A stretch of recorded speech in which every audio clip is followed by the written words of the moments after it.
ओम शांति। 6 मार्च 2026। बाबा के महावाक्य। मीठे बच्चे, सच्चे सैल्वेशन आर्मी बन सबको इस पाप की दुनिया से पुण्य की दुनिया में ले चलना है। सबके डूबे हुए बेड़े को पार लगाना है। प्रश्न: कौन सा निश्चय हरेक बच्चे की बुद्धि में नंबरवार बैठता है?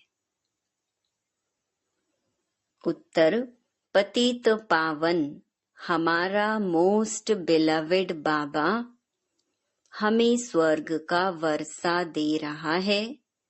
यह निश्चय हरेक की बुद्धि में नंबरवार बैठता है।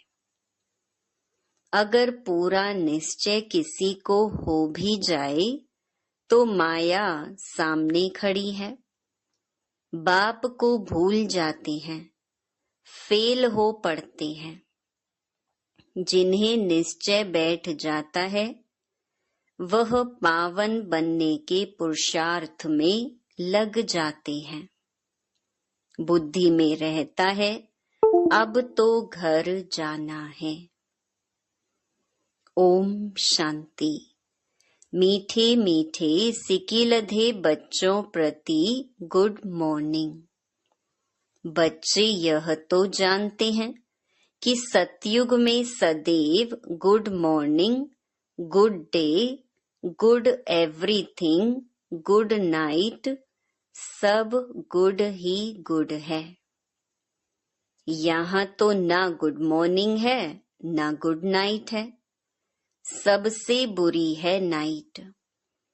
तो सबसे अच्छा क्या है? सवेरा, जिसको अमृत वेला कहा जाता है।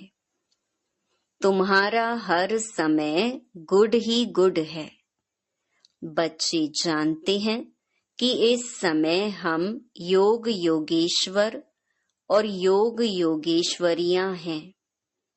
ईश्वर जो तुम्हारा बाप है वह आकर योग सिखलाते हैं, अर्थात तुम बच्चों का एक ईश्वर के साथ योग है। तुम बच्चों को योगेश्वर के बाद ज्ञान ज्ञानेश्वर बाप का पता पड़ा है। योग लगा फिर बाप तुमको सारे चक्कर की नॉलेज समझाते हैं, जिससे तुम भी ज्ञान ज्ञानेश्वर बनते हो। ईश्वर बाप बच्चों को आकर ज्ञान और योग सिखलाते हैं। कौन सा ईश्वर? निराकार बाप। अब बुद्धि से काम लो। गुरु लोगों की तो बहुत मत है। कोई कहेंगे श्री कृष्ण से योग लगाओ, फिर उनका चित्र भी देंगे। कोई साईं बाबा, कोई महर्षि बाबा, कोई मुसलमान का, कोई पारसी का, सबको बाबा बाबा कहते रहते हैं।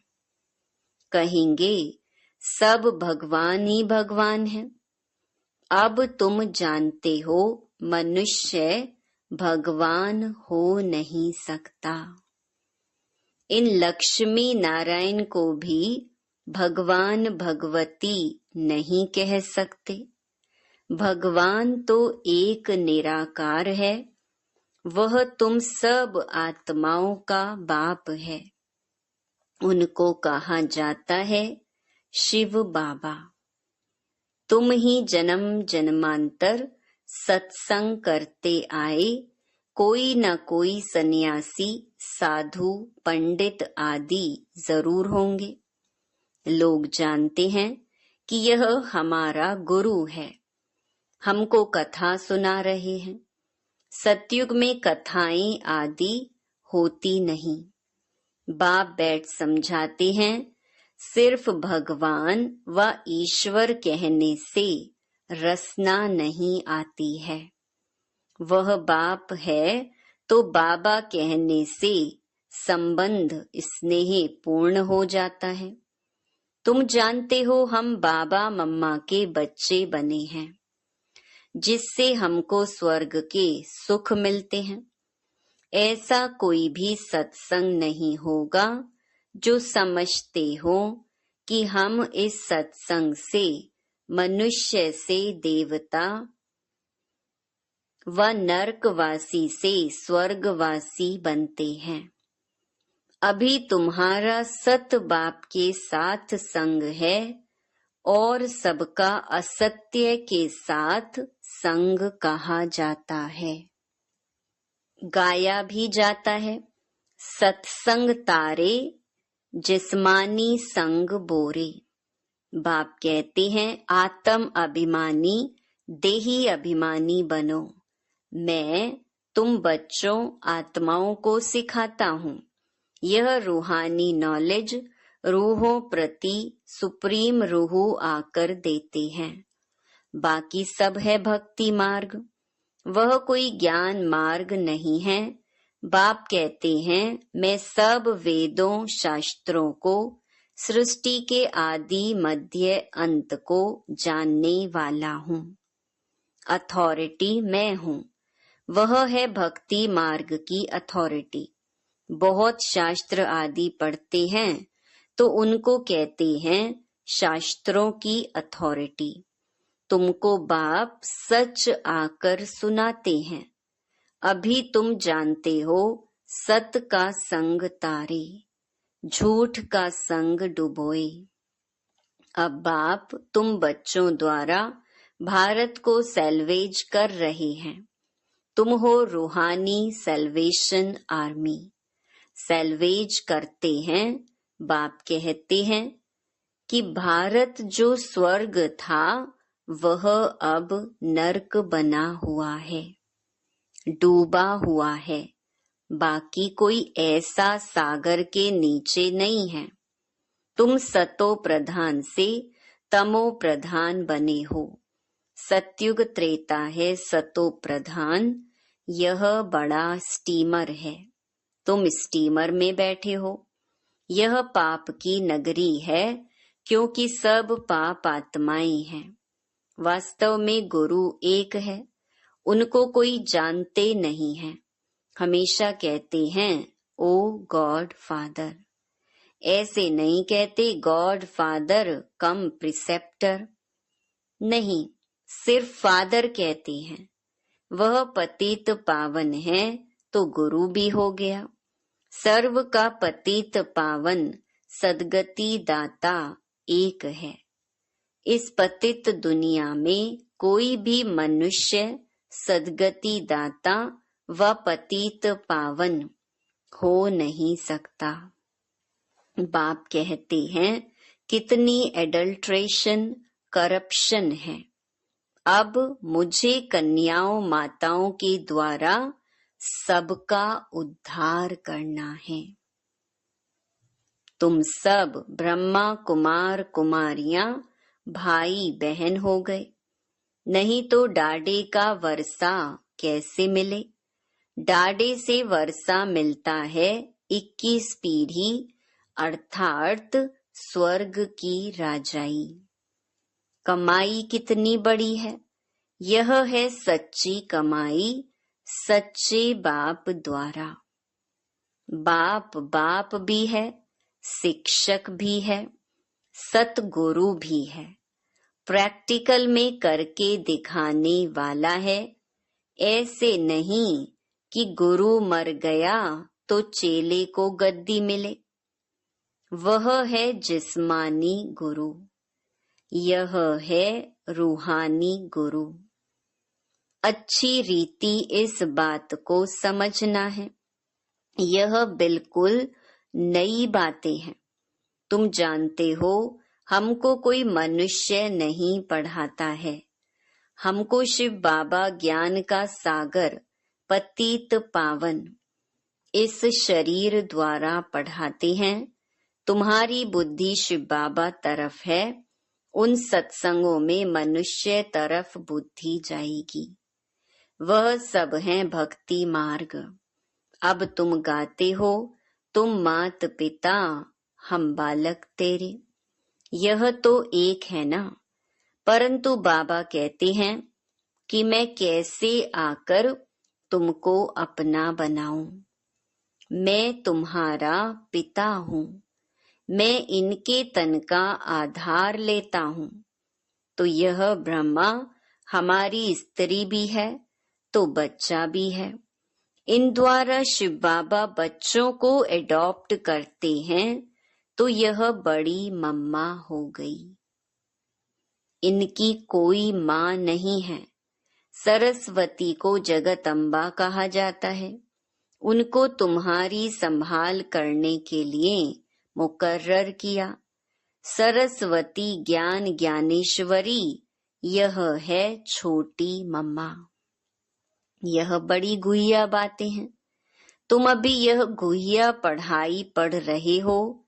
तुम्हें विद रिस्पेक्ट पास होना है। यह लक्ष्मी नारायण विद रिस्पेक्ट पास हुए हैं। उनको सबसे बड़ी स्कॉलरशिप मिली है। कोई सजा खानी नहीं पड़ी। बाप कहते हैं जितना हो सके याद करो। इसको भारत का प्राचीन योग कहा जाता है। बाप कहते हैं तुमको सभी वेदों शास्त्रों का सार सुनाता हूँ। मैंने तुमको राजयोग सिखाया जिससे तुमने प्रारब्ध पाई। फिर ज्ञान खलास हो गया। फिर परंपरा कैसे चल सकता। वहाँ कोई शास्त्र आदि होते नहीं और धर्म वाले इस्लामी बौद्धि आदि जो हैं उनका ज्ञान गुम नहीं होता। उन्हों का परंपरा चलता है, सबको मालूम है। परंतु बाप कहते हैं कि मैं तुमको जो ज्ञान सुनाता हूँ वह कोई नहीं जानते। भारत दुखी बन जाता है, उनको आकर सदा सुखी बनाता हूँ। बाप कहते हैं मैं साधारण तन में बैठा हूँ। तुम्हारा बुद्धि योग बाप के साथ रहे। आत्माओं का बाप है परम पिता परमात्मा। सर्व बच्चों का वह बाप है। उनके सब बच्चे ठहरे ना। सब आत्माएं इस समय पतित हैं। बाप कहते हैं मैं प्रैक्टिकल में आया हूँ। विनाश सामने खड़ा है। जानते हो आग लगेगी, सबके शरीर खत्म हो जाएंगे। सब आत्माओं को जाना है वापस घर। ऐसे नहीं कि ब्रह्म में लीन हो जाएंगे व ज्योति में समा जाएंगे। ब्रह्म समाजी फिर ज्योति जगाते हैं, उनको ब्रह्म मंदिर कह देते हैं। वास्तव में है ब्रह्म मह तत्व जहाँ सब आत्माएं रहती हैं। हमारा पहले मंदिर वह है। पवित्र आत्माएं वहाँ रहती हैं। यह बातें कोई मनुष्य समझते नहीं। ज्ञान का सागर बाप बैठ तुम बच्चों को समझाते हैं कि अब हो तुम ज्ञान ज्ञानेश्वर। फिर बनते हो राज राजेश्वर।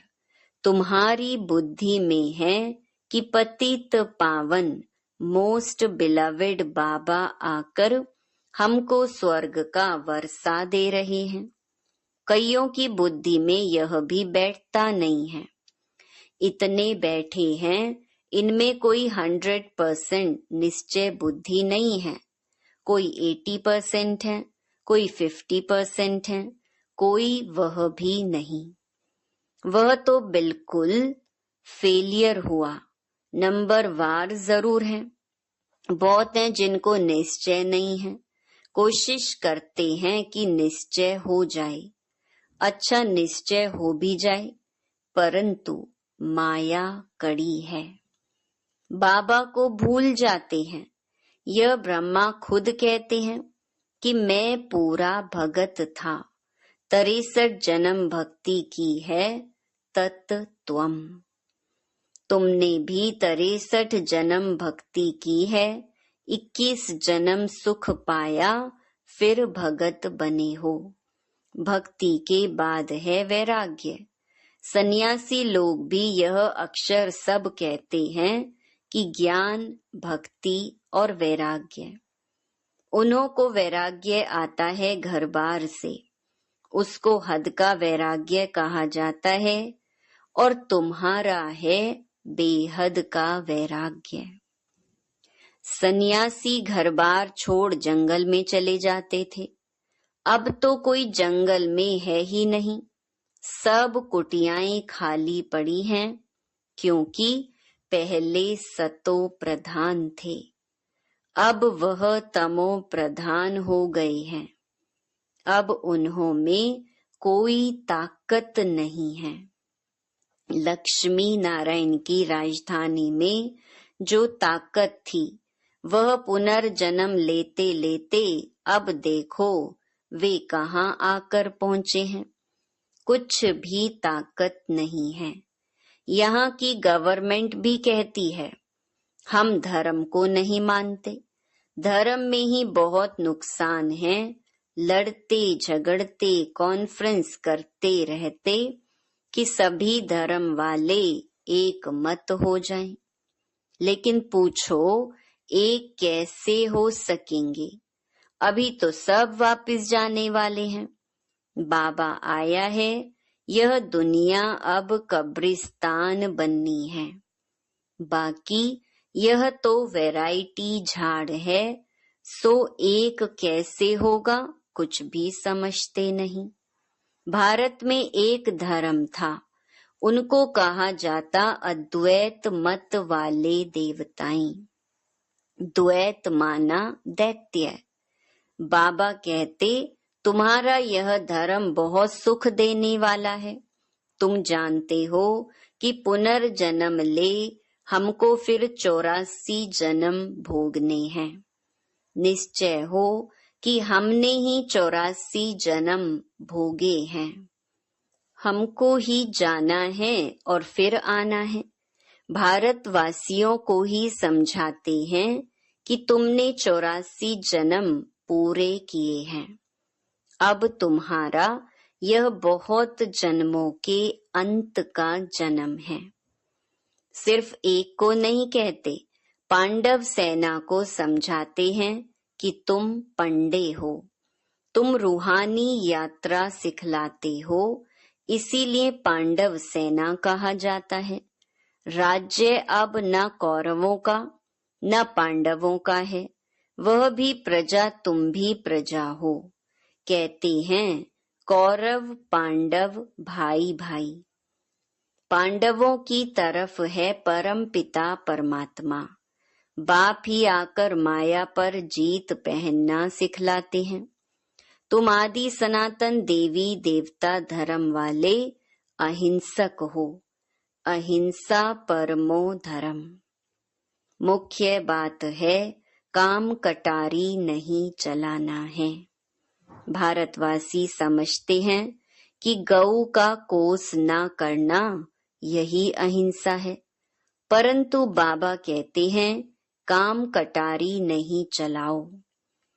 इनको ही बड़ेते बड़ी हिंसा कहा जाता है। सतयुग में ना काम कटारी न लड़ाई झगड़ा चलता है, यहाँ तो दोनों हैं। काम कटारी ही आदि मध्य अंत दुख देती है। तुम सीढ़ी उतरते हो, 84 जन्म तुम भारतवासियों ने लिए हैं। इन लक्ष्मी नारायण का राज्य था, फिर पुनर्जन्म लेते हो। एक एक जन्म एक एक पौड़ी है, यहाँ से तुम एकदम जंप मारते हो ऊपर। 84 पौड़ियां उतरने में तुमको 5000 वर्ष लगते हैं, और यहाँ से फिर तुम सेकंड में चढ़ जाते हो। सेकंड में जीवन मुक्ति कौन देता? बाप। अब सब एकदम पट में पड़े हैं। अब बाप कहते हैं सिर्फ मुझे याद करो, यह बुद्धि में याद रखना है। अब नाटक पूरा हुआ, हमको वापस घर जाना है। हमको अपने बाप को और घर को याद करना है। पहले बाबा को याद करो, वह ही तुमको घर का रास्ता बताते हैं। बाप की याद से विकर्म विनाश होंगे। ब्रह्म को याद करने से एक भी पाप कटेंगे नहीं। पतित पावन परमात्मा ही हैं। वह कैसे पावन बनाते हैं, यह दुनिया में कोई समझ नहीं सकते। बाप को आकर स्वर्ग की स्थापना जरूर करनी है। बाप आया है तो तुम बच्चे जयंती मनाते हो। कब आया यह नहीं कह सकते कि इस घड़ी इस तिथि तारीख आया। शिव बाबा कब आया कैसे कह सकते। साक्षात्कार बहुत होते हैं। पहले हम सर्वव्यापी समझते थे या कह देते थे आत्मा सो परमात्मा है। अब यथार्थ मालूम हुआ है। बाबा दिन प्रतिदिन गुह्य बातें सुनाते रहते हैं। तुम साधारण बच्चे कितनी बड़ी नॉलेज पढ़ रही हो। अच्छा, मीठे मीठे सिकिलधे बच्चों प्रति मात पिता बाप दादा का याद प्यार और गुड मॉर्निंग। रूहानी बाप की रूहानी बच्चों को नमस्ते। धारणा के लिए मुख्य सार। पहला, विद रिस्पेक्ट पास होने के लिए सजाओं से छूटने का पुरुषार्थ करना है। याद में रहने से ही स्कॉलरशिप लेने के अधिकारी बन सकेंगे। दूसरा, सच्चा सच्चा पांडव बन सबको रूहानी यात्रा करानी है। किसी भी प्रकार की हिंसा नहीं करनी है। वरदान, लाइट हाउस की स्थिति द्वारा पाप कर्मों को समाप्त करने वाले पुण्य आत्मा भव। जहाँ लाइट होती है वहाँ कोई भी पाप का कर्म नहीं होता है। तो सदा लाइट हाउस स्थिति में रहने से माया कोई पाप कर्म नहीं करा सकती। सदा पुण्य आत्मा बन जाएंगे। पुण्य आत्मा संकल्प में भी कोई पाप कर्म नहीं कर सकती। जहाँ पाप होता है वहाँ बाप की याद नहीं होती। तो दृढ़ संकल्प करो कि मैं पुण्य आत्मा हूँ। पाप मेरे सामने आ नहीं सकता। स्वप्न व संकल्प में भी पाप को आने ना दो।